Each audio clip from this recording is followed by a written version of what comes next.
Ramogi wamor nukete Ramogi TV kaune wang sai chenro marwa marang'ich welo maika mokelo weche manyien anyinga Trevor Ombija jandingo panga jonyakach dendo nombija taya nyakwar guok kocha pesa koro sadek ang'o bogo mbaka gi Educate men senator mamigori wapenjo ni to Azimio dwaro ang'o nikech tiere gik ma giselero ne gidwaro mondo timre mondo ka ng'anyo kik timre giwacho ni ng'anyo chakre juma mabiro kore nyadere juma mane mbaka mubro go kod imbo boyieni mondo igonwa simu mondo winjane pachi e wachno to mak mana sani wabro chako gi weche manyien. We wish to once more make a passionate appeal to the people of Kenya to refrain from continued demonstrations. Jodolo mag din kopere koro kwayo jo Kenya mondo kik donje ng'anyo ma ibago gi kweth mar Azimio la Umoja One Kenya Alliance. We wish to state categorically and emphatically that Azimio does not support that move by the Ruto administration. Jod bura mag Azimio koro seyo piny owacho kuom kelo paro mar chik mar uso kembe piny owacho maonge kao pach jopiny kata nono usogo gi jod bura. Ma ot mabiro house speaking mabiro and I believe the time within 52 weeks. Gedo marod speaker mar county ma Homa Bay ochakore ka odno biro kao siling milion 36 mondo tieke.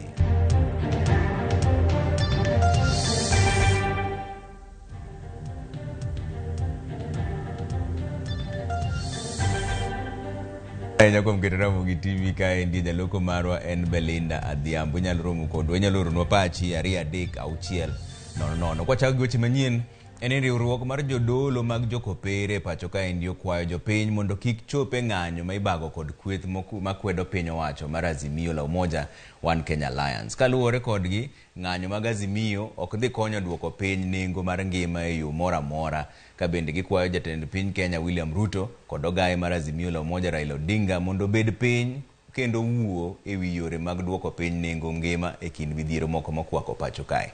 Jafwambo marwa Chris Owino nigiler mar wachni. Ndalo achiel kende bang' ogayi mar Azimio Raila Odinga lando ni Azimio dhi bago ng'anyo margi chieng' wuok tich kod chieng' tich ang'wen juma ka juma kochakore juma manyien, riwruok mar bishop mag jokopere pacho kae owuok oko motegno kendo kwayo jopiny mondo kik yuor e ng'anyo makamago. We wish to once more make a passionate appeal to the people of Kenya to refrain from continued demonstrations as announced by the leader of opposition. E twak margi kod jofwamb weche e bore Nairobi, jodologo owacho ni ng'anyo makamago ok dhi kelo ber moro amora ne jopiny ka bende gijiwo jopiny mondo ti kod thuolo ni e pidho cham e puothegi e kinde ni makoth chwe e pacho kae. And dear Kenyans, our God has blessed our country and has blessed us with the gift of rain these moments. We are now witnessing in many parts of our country this time to go to our own farms and grow food. Din mar Catholic bende osoko wang' tend Azimio e wi weche magisebedo ka giwacho ni ok giyango tend William Ruto ka gilero ni doho mamalo mogik e pacho kae ne osegolo chung' mare e wi weche motenore kod yiero mar tend piny kendo seyo Azimio kuom temo donjo e telo ka gitiyo kod dhoot machien.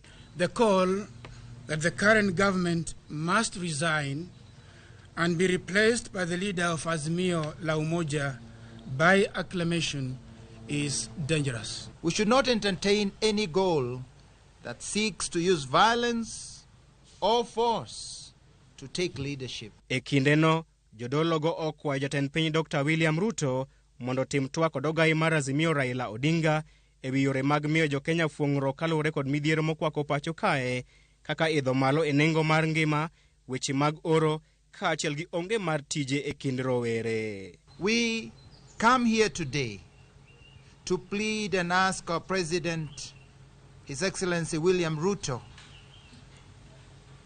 to follow through with his promise to sit with and listen to Honorable Raila Odinga and other leaders and come out with some reasonable proposals to address the main plights of our country. Ne gidiro apilo e wang' jatend piny Dr. William Ruto e wi okang' mar gwelo jolup jotend migepe 52 e kinde ma piny Kenya to kale midhiero mathoth kaka oro kod idho malo e nengo mag chiemo e kind weche mamoko. The appointment of the bloated CSS does not show sensitivity to the prevailing economic situation. Bad migawo mar obila bende okete orindi maliet kuom tiyo kod teko mathoth e kinde mane girakore kod johera mag Azimio mane timo ng'anyo chieng' wuok tich. The injuries and loss of even one life is way too expensive.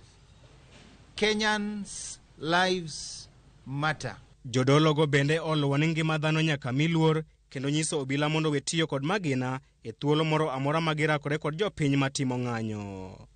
Chris Owino, Ramogi TV, Nairobi. Jotelo mag kweth mag Azimio la Umoja One Kenya Alliance oramo ni gibiro dhi mbele kod ng'anyo nyaka piny owacho many yore mag duoko piny pek mar ngima. Odiochieng' ma kawuono jotelogo nochwalo kwayo margi mar ng'anyo dala ariyo e juma ne komanda maduong' mar obila ma Nairobi ka miluongo ni Adamson Bungei. Jo Azimio ne otero kwayo makamano ne tend obila mondo biyo oyienegi gitim ng'anyo mamuol wuok tich kod tich ang'wen juma ka juma kochakore juma manyien. Bungei nonyiso jotend Azimio mondo ochwal kwayo mekgi e tesend obila kuonde ma gichano time ng'anyo go eko. Jo Azimio chwalo ng'anyo mar sundo piny owacho mondo kel fuong'ruok ne jopiny kaluwore gi ngima ma omedo ridore e kind dwaro mamoko bende. The regional commander about the intended meeting demonstration on Monday and Thursday next week. The council of the Azimio met and decided that we will continue with demonstrations. We are not doing this because you require the permit from the police officers for you to hold demonstrations in this country. This is a right given to every Kenyan under the Constitution. As we came here to serve Bwana Bungei, notification of our meetings on Monday and Thursday is a matter we wanted to address with him so that there is no excuse for the police to rough up peaceful demonstrators. In this matter related to the issue of Monday protests, it has to be served to the police station, guided by the law. We are not saying that we refuse to pick or not. We are guided by the law that this document should be delivered to the officer commanding police station. Jatend piny Kenya William Ruto singo kedo mager gi jong'anyo maketho mwandu oganda jo Kenya. Ruto mane wuoyo e romo manokelo kanyakla jokit omenda mapacho ka endie buore Nairobi osingo ni ok obiyie ne ng'ata ketho chike machiwo arita ne jokit mwandu e thurka. Lydia Okeyo nigi ler mar wachni. Ndalo ariyo bang' kweth mar Azimio la Umoja One Kenya Alliance bago ng'anyo moko kuom bombe ma pacho ka. Ng'anyo mane okelo kethruok mar mwandu kod rochruok e chenro mag ohala e bombego. Jatend piny Kenya William Ruto golo duonde wi ng'anyo no kuom thuolo mokwongo. Jatend piny onyiso chung' mare kedo gi joketh chike ma thurka kod jong'anyo mag geto ketho mwandu kinde ng'anyogo ka bende osingo rito ratich joketh mwandu ma thurka. Through the rule of law, the government will take robust measures to honor and respect the rights of all and demonstrate that no one is above the law by decisively combating impunity, lawlessness, and disorder. I also want to give you my commitment that the business and investment environment in Kenya is secure and conducive on a continuous basis. Ruto singone ni jo ohala duto ma pachuka koreo mago matindo gi madongo obedo kod lwasi makare matimo ohala ma onge ng'ikruok mora mora. We have a duty to ensure that every worker and every hustler from Mamamboga MSME to the global multinational corporation operating in Kenya enjoy a conducive environment to pursue their goals unhindered. Bende okwero josiasa manyotelo ne ng'anyogo kowacho ni gitiyo gi ng'anyo gi chopo mana dwache giwegi to kedo ne oganda jo Kenya kaka gilieko. There is no reason whatsoever for anyone to stand in the way of free enterprise, disrupt business, or sabotage economic activity, or work as economic terrorists for personal selfish interest. Such impunity must be dealt with firmly and full accountability enforced to vindicate Kenya's commitment as a free market economy. Mabire seche makweth mar Azimio la Umoja One Kenya Alliance topodo nano ni gibiro bago ng'anyo go wuok tich kod tich ang'wen juma ka juma. Lydia Okeyo, Ramogi TV. Kwa mbele ni jotelo mag oganda mag Jo-Islam kwayo gai mar Azimio la Umoja One Kenya Alliance Raila Odinga mondo tiek wach mar gomo e kinde ma Jo-Islam donje lamo kod riyo kech mong'ere kaka Ramadan. Nyasi mag Ramadan chakore kiny kendo jotelo nyiso luoro ni tulo ma jaluwo ng'anyo dipoko rocho chenro mag Ramadan mabiro dhi nyime kuom dwe achiel. Sisi tunaingia katika mwezi mtukufu wa Ramadhani na sisi hatutaki fujo wala ghasia zozote zile. Raila afahamu ya kwamba huu mwezi ni mwezi wa ibada, na kando na kuwa mwezi wa ibada anatatiza hata masomo ya watoto. Kwa hivyo kama atafanya maandamano yake, ajiepushe na sehemu ambazo jamii ya Waislamu wanaendeleza ibada yao. Tulimwona Raila Odinga baada ya kukosa kupata wafuasi katikati mwa jiji la Nairobi, alijaribu kupeleka siasa zake kule Isili ili aweze kuleta machafuko kwa jamii ya Waislamu wanaokaa pale. Tuliweza kushuhudia yale yametokea siku ya Jumatatu na ni mambo ya huzuni kabisa. Sisi ile ambaye inatugusa na inatuhusu kabisa ni kupelekea maandamano watu wetu ambayo walikuwa hawana habari, hawana haja. Huwa mwezi wa Ramadhani ni mwezi mtukufu ambao sisi jamii wa Waislamu tunaheshimu sana.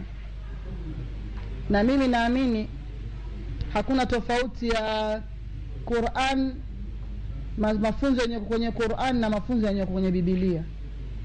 Watu wote watakana wao wanasameheana, wanatubia, ndio na ili nao waweze kubarikiwa. Kwa hivyo mimi namwalika Raila Amolo Odinga join the Muslims, aje atujoin, hata yeye afunge, ajiombe Mungu, aombe Mungu amsamehe. Huu ni wakati wa kuomba Mungu na uombe toba na usamehewe. Jood bura mag Azimio la Umoja One Kenya Alliance wuok mager kod piny owacho mar Kenya Kwanza ka gitude kod siro paro mar chik chik moro madhi chiwo thuolo mar uso kembe mag piny owacho ne ji giwegi ka ok omi od bura thuolo mar nono uso machalo kamano. Walter Nyambaga miyo ler mar wachni. Bang' bura mokelo kanyakla jotend migepe puodho paro mar chik mamiyo migawo mar omenda pacho ka thuolo mar uso kembe mag piny owacho maonge kalo kuom od bura. Jood bura mag Azimio la Umoja One Kenya Alliance koro wuok tung' mosuo kod jatend piny William Ruto ka gitude kod paro mar ng'wano kembe mag piny owacho kendo uso negi ongoke man kod lek mar mit bilie mar nyiewo kembego.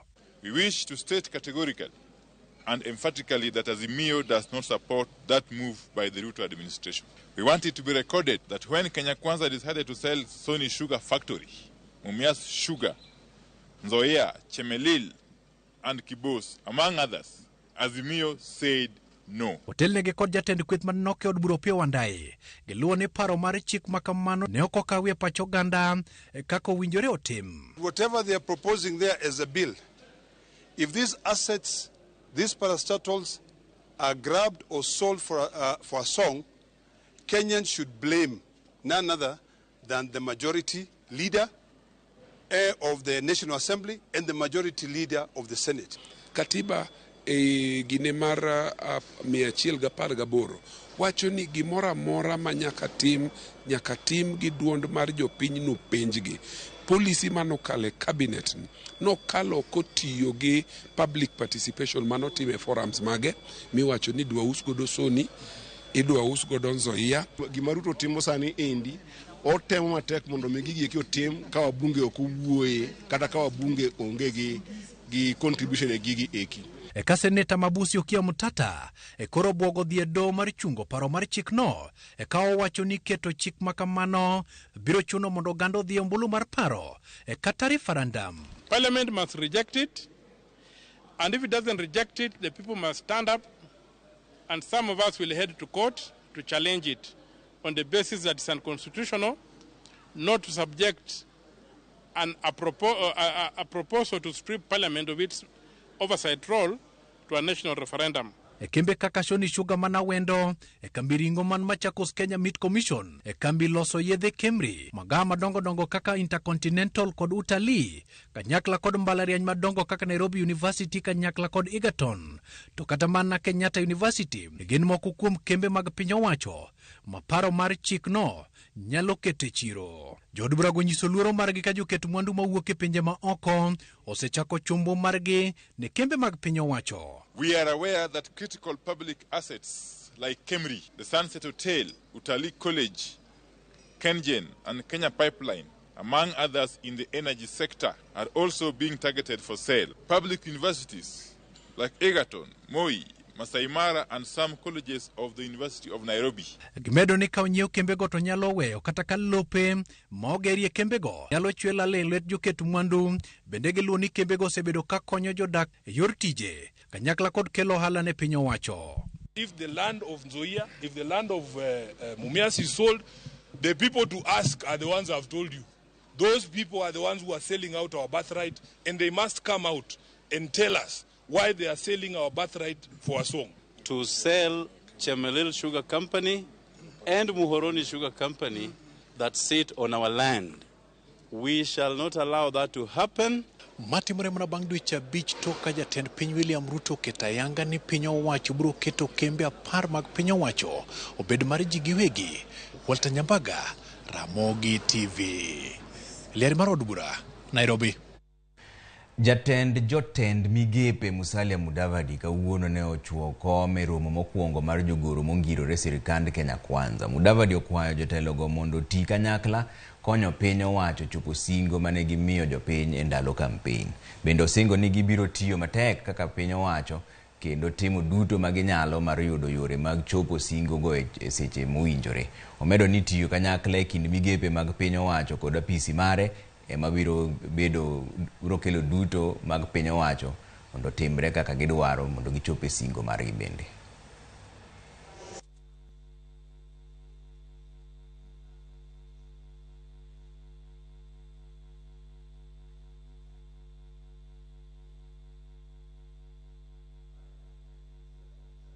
You need, as authorized officers, to be responsible, to act responsibly, to be objective, and to align each and every decision in those two responsibilities that will enable government move forward with this agenda in harmony and in a very coherent way.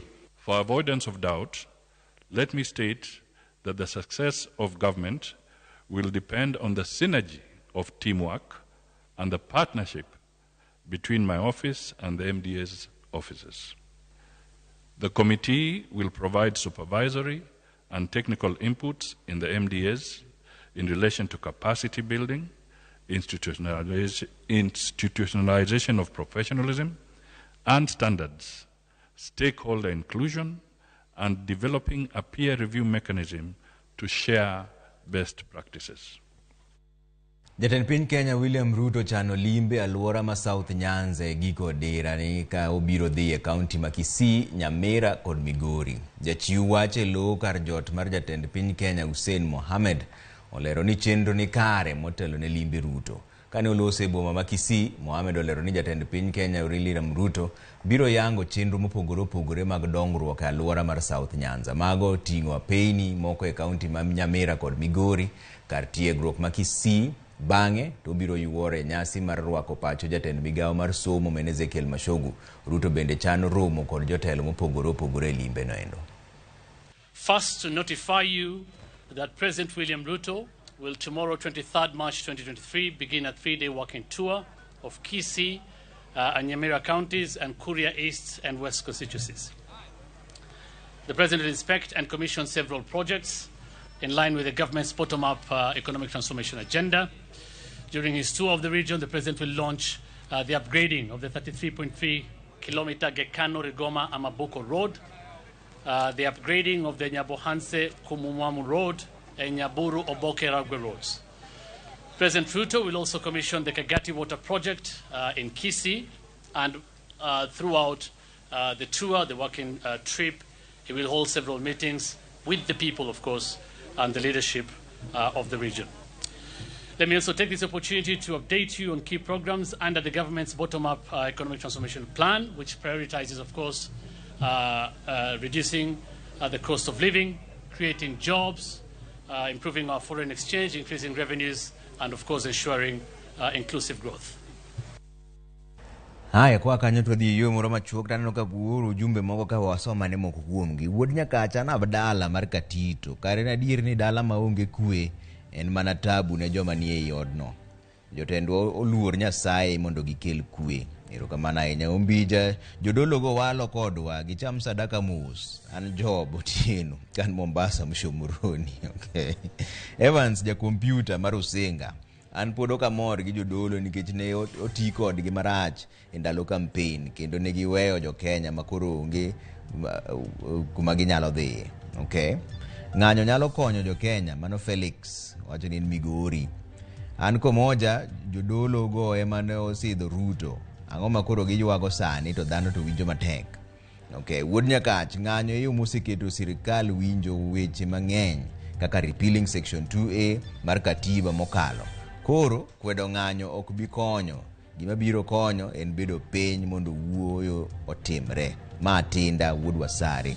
Frederick wuok Muron wacho ni en pastors wuoyo to ko yie kodgi gin gicham mana sadaka mos.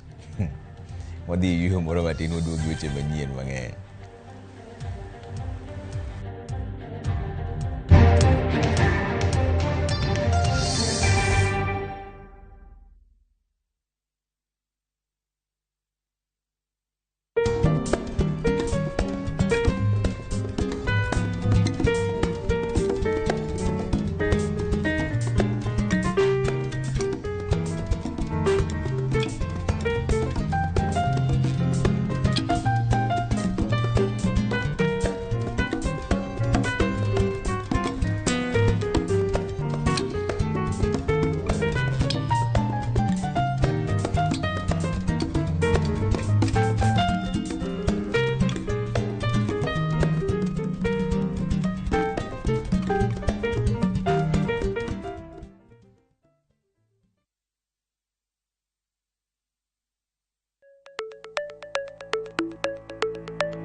Nyakwa Ramogi, be isegombo bedo gi mwandu.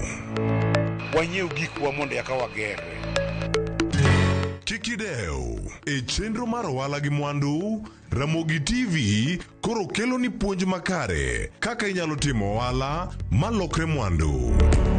Ting'e ni goyo ohala gi rito mwandu gin weche ariyo mopogore. Tich ang'wen ka tich ang'wen, saa 1:45 mar otieno, ka ikelo ni kod Lydia Okeyo. Kik bai.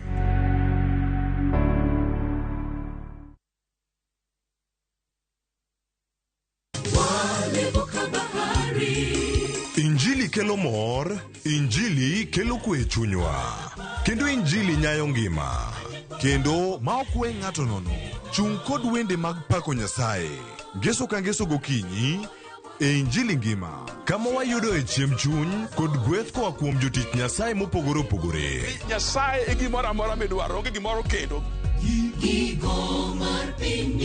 Ngeso ka ngeso, saa 2 okinyi e Ramogi TV.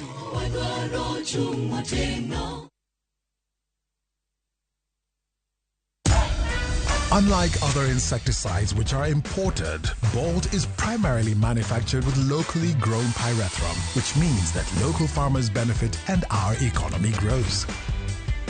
Buy Kenya, build Kenya.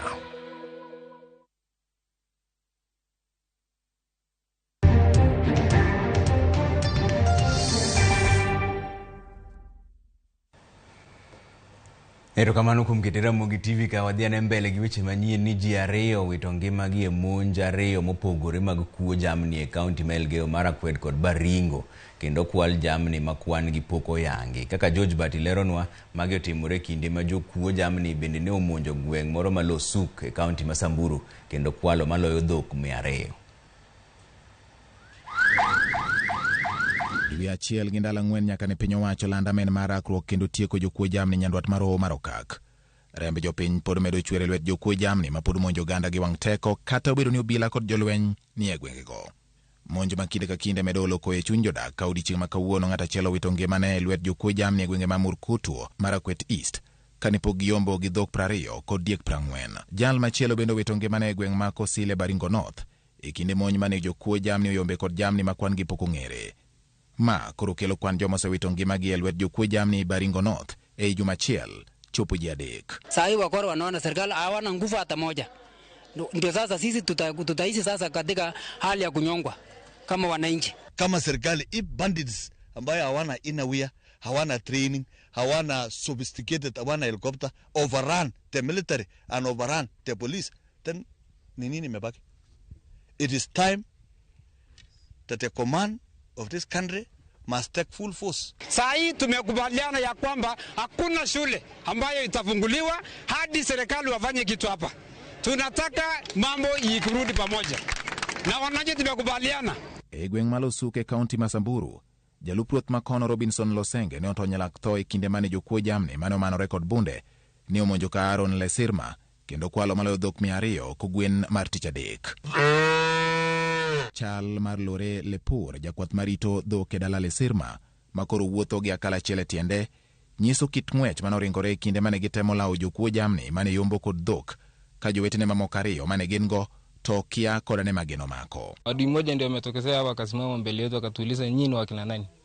Sasa unajua sisi hatukuwa na chochote hapo. Kila mtu tukatawanyika hapo. Jamaa akatupiga risasi moja wakabatia Mungu, sasa tukawepuka tu.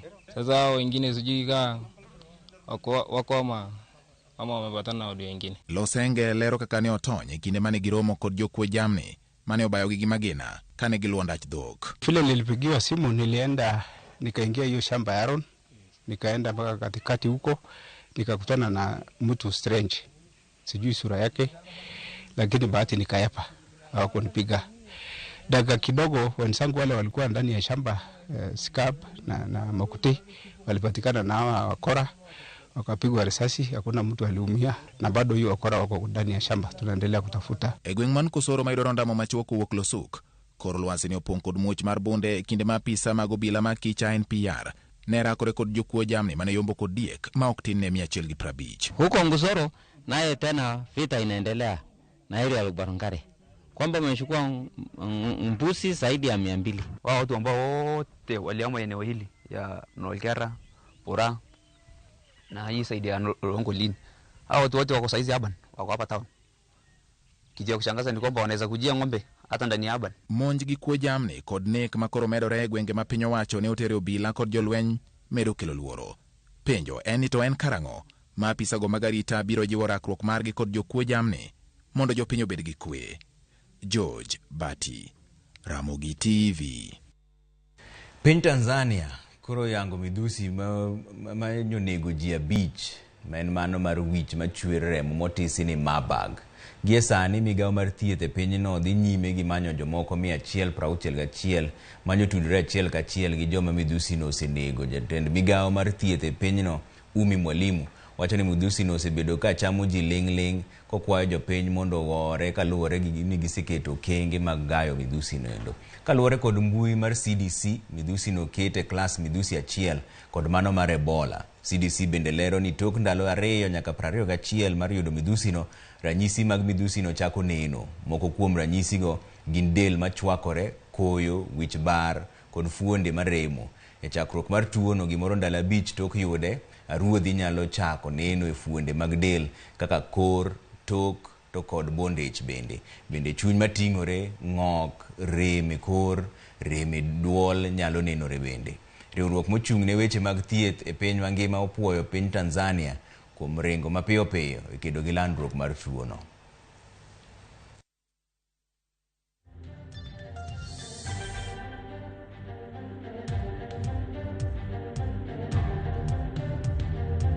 Kwa kanyo ni tend county ma Kisumo komakore kod tend kambi mar keyo pi ma Kisumo miluongo ni Kiwasco oyango ni gin kod lek mar neno ni oganda mawuok Kisumu county obedo kod pi maler ma ginyalo biro tiyo godo ndalo duto magi yango e kinde gi twak kawuono nyasi mar dhialo weche pi kod ler mar alwora e dinga achiel kuom aoche ma Kisumu ma keyo ne oganda makono pi gi atamalo 60. Gilero mar ng'iyo machiegni ler mar aoche go ka bende giikore mar tiyo kod migepe mopogore opogore neno ni gichopo lek makamanendo.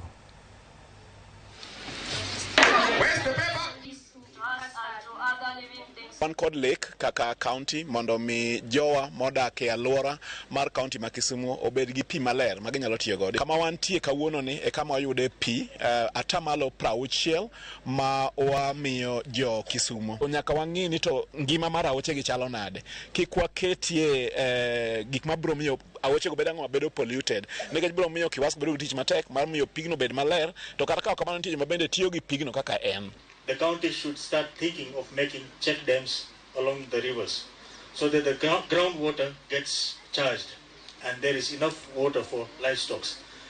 So we don't complain of floods and droughts year in, year out. One, wadwa tiyo gi partners manikate, wadwa tiyo gi jo Community Forest Association, Kajulu Forest Association, wadwa tiyo gi jo Ruas, to wadwa tiyo gi county government to ensure ni ka obed gazetted to ken kakende nyaka the Nyang'ori sub catchment area.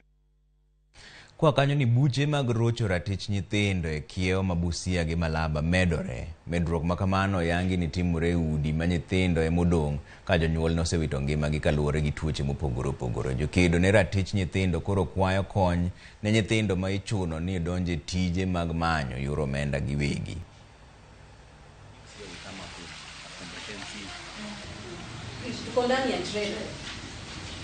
Alafu wakikaa kama 2-3 months unatoa unaleta wengi kwenye tunalaumu wale wamehesabiwa right.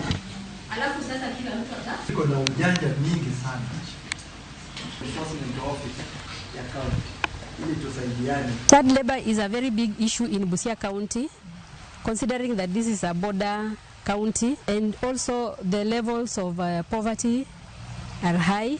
9 out of 10 children in Busia County are multi-dimensionally poor. That means they are lacking at least 3 basic needs. HIV prevalence, which is so high, which has left a lot of children orphaned, and some are living with just guardians, or even we have child-headed households. So children have to work to provide for themselves, for their siblings, and even for their guardians who may not be able to. Wito wangu kwa viongozi tunasema kwamba kama county kulingana na sheria ambazo tuko nazo na Children's Act ambayo tumepewa, kila county ikuje na mikakati ambayo inaweza tumia, na ningeomba kama county hii viongozi wetu tushirikiane tuweze kuwa na rescue center mahali ambapo tunaweza kuwa na nafasi nzuri ya kuweza kuwakagua na kuangalia hawa watoto, tunawafanyia proper social inquiry. Od bura mar county ma Homa Bay ochako chenro mar gero ot ma ibiro bedo kar jot mar speaker mar od burano. Gedo ma bende dhi muonyo kwan mar omenda maromo $36,000,000. Gedo mar odno ma itimo e boma ma Homa Bay ka otieki to biro bedo kar dak mar speaker mopogore opogore ma ibiro yier e od bura mar county no. En ot ma idhi kuong ger ne speaker mar od burano nyaka ne loch mar kor gwenge chakre pacho kaendi mano higa mar 2013. Kendo gedo mare dhi kawo dweche 6 mabiro. Speaker mar od burano Julius Gaya kod MCAs ne otelo ne nyasi mar chaka yanga gedo mar odno. Speaking mabiro, and I believe the time within 52 weeks. 52 weeks no, and then speaker from now nyaka 2027. Ma ka okwa time sani at this time then okwanya time. So we must make sure that we comply to the regulations made on time go kiki. Making sure no get out kacha. To the clerk baburo be ni chimo chudo. Chol the contractor manaka euro certificates from the supervising consultant, I mean the engineers. Wagombo ni mondo wuo kaka ene plan no. Nikech mano be ma speaker nyo feel ne onde sore. To mano be ma piny ngimo neno. An kaka jotelo kata under the leadership mar assembly nitiere gino mabro kwano ni watimo ne jopiny nikech ma koro od jopiny kata biro ni oda speaker kamano to biro rwake jogo modak e Homa Bay county kaka oda welo maya kuonde mamoko. It is my wish mondo kwa jopiny and the leadership mar assembly ni samone gimoro marach ka boni de timre kai to watch no at the right time mondo los at the right time to avoid time wastages. Kwa dhi mbele ni od bura mar piny libamba ma Uganda okalo biro chuno anyuola kod osiepe mondo ful joma riwore e kind chwech machal ir jotelo mag piny owacho nendo. Joma oyud ka siro weche mag LGBTQ yor omenda kata yor keyo weche masiro riwruogno kamago bende ibiro kawnegi okang' mager mar chik poni piny Uganda oketo e tim chik magisekalono.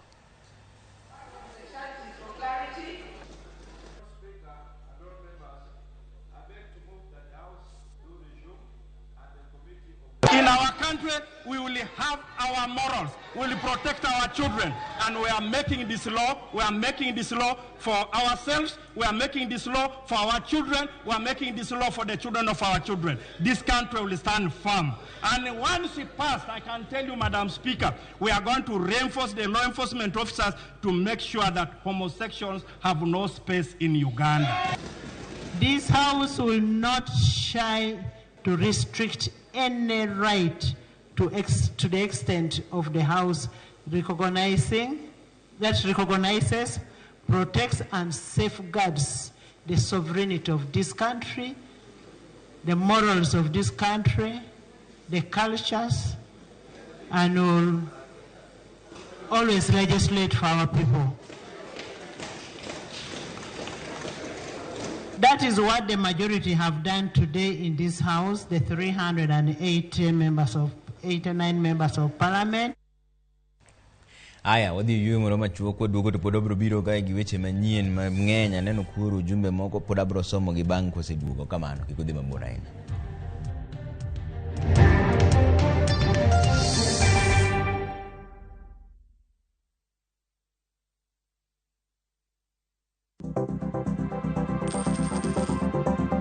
Mondo mi ikungo omenda e yo mayot kendo e yo mowinjore, onego ibed kod paro mar kungo dwe ka dwe, juma ka juma, kata odiochieng' kodiochieng'.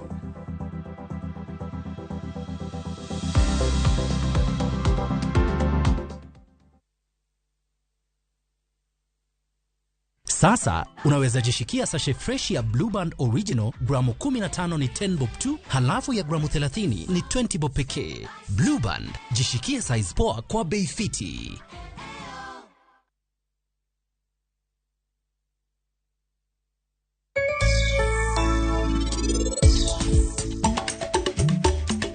King yo kata kineno mai, ineno ka en gi kala ma green to kikre ka gimo biro yellow. To mai ineno ka en gi green ma dark.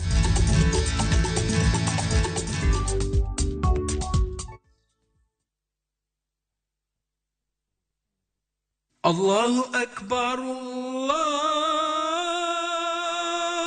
Akbar, Allahu Akbar,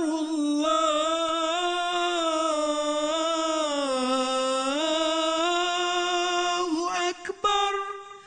Dial *811*271# to get adhan.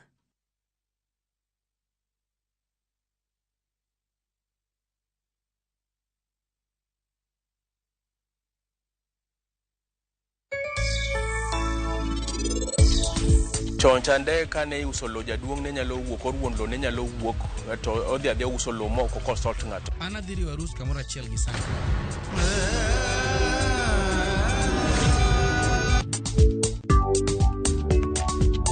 In maber kod mattress mar Johari 5x6 Addix Thermos 1.8 liters Recon Cushion e siling 490. Kopia Harden Tea An 10 liters mabiro kod sukari kila chiel manono kowuok e kopia, kalam, muma manyien, pan mar chapat kod mwandu mamoko e nengo mogonyore. Kopia Maisha Rahisi.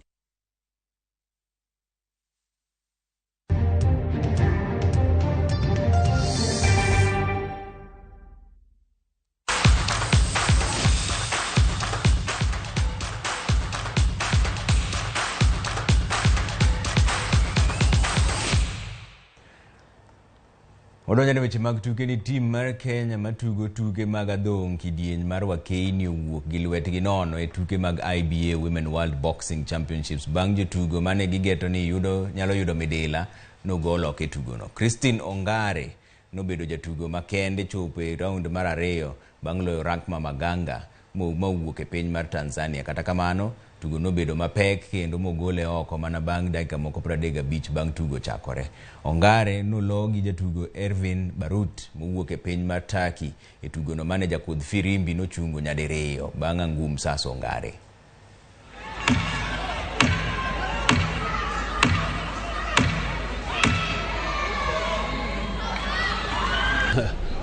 That is one of the most erroneous decisions nimeona katika mashindano. Niliona juzi wakati wa pigano la Freezer na yeye same referee amerudia the same thing leo.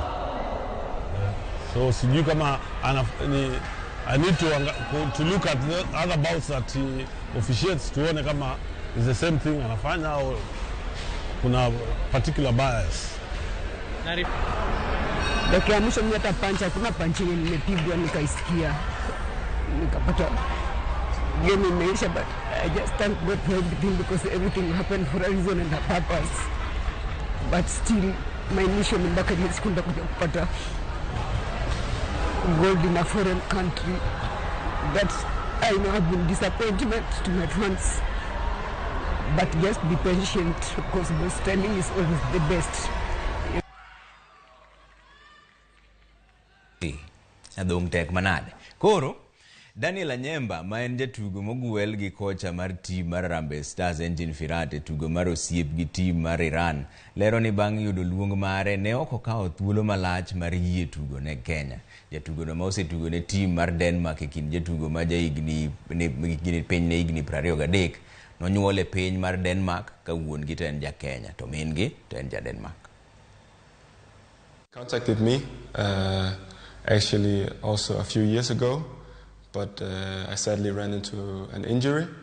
So now again we started speaking, and then the coach, he called me, he involved me in the project and told me that he was excited to have me. So when he called, I was not in doubt. I was ready to come to Kenya and play for the national team.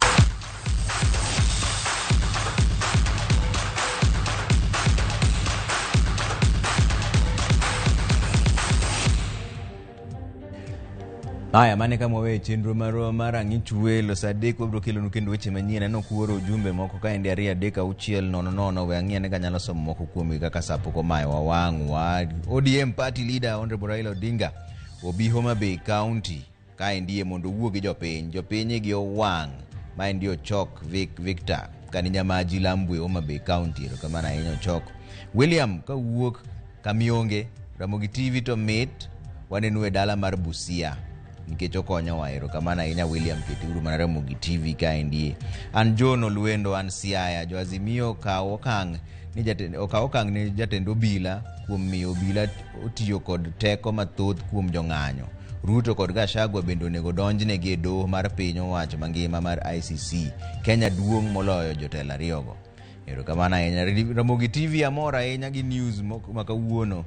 An George Oso kane Thika amoso mama na Nyadudi ken to en Imbo. Ero kama na ina jothika kanyo musgo jogo. Jodolo chama sadaka mane kakiwacho kiwenwa nyingi kaendi. Ang'onere sadek mondo winyane ni piny owacho dwaro nang'o to obro winjo ni Azimio bendo pango nang'o obro wuo gi Edio Cage ma en senator ma Migori odwer mondo winjo pachi imbi nyalo gonwa simu bang'e lakini sani to walore gi kanyo ando nyinga Trevor Ombija jandingo panga jo Nyakach dendo no Ombija taya nyakwar guok kocha pesa wanere sadek.